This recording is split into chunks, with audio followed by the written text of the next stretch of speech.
The Strangest of Cities by Carlos Barrera.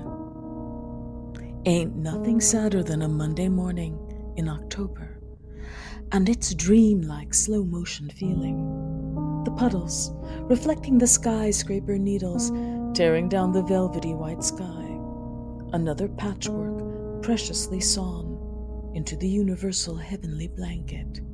This is the fundamental cover of the dying city who lies beneath, the one that proudly shows its decaying marquees and graffiti-covered walls, perfumed by the pungent smell of piss and failure, the concrete witnesses of thousands and thousands of urban stories, shaping an imperfect tiling of city slickers and ragged hobos. But who's who?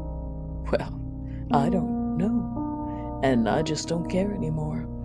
I'm just another dweller, walking these streets, listening to Wayne Hancock in my headphones.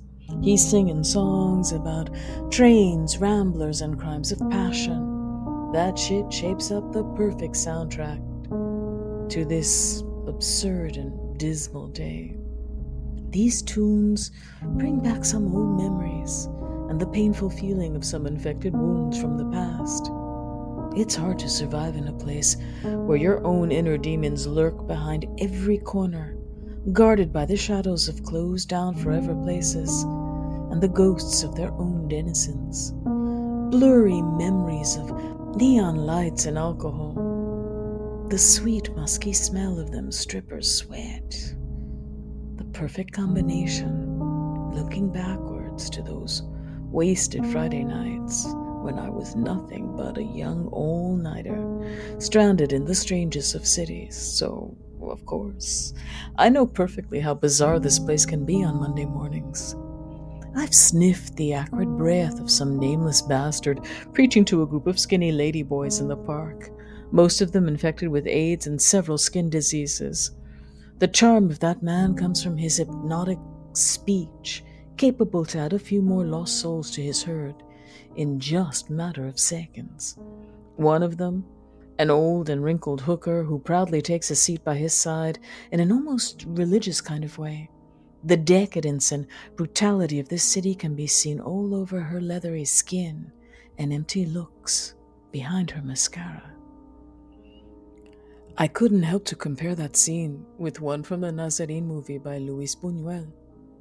His dirty apostles chose to believe in every word he says. A messiah, fueled by cheap rum and pills, dressed up in a gray cotton suit, and crowned by some cigarette smoke halo all over his fake reddish hair.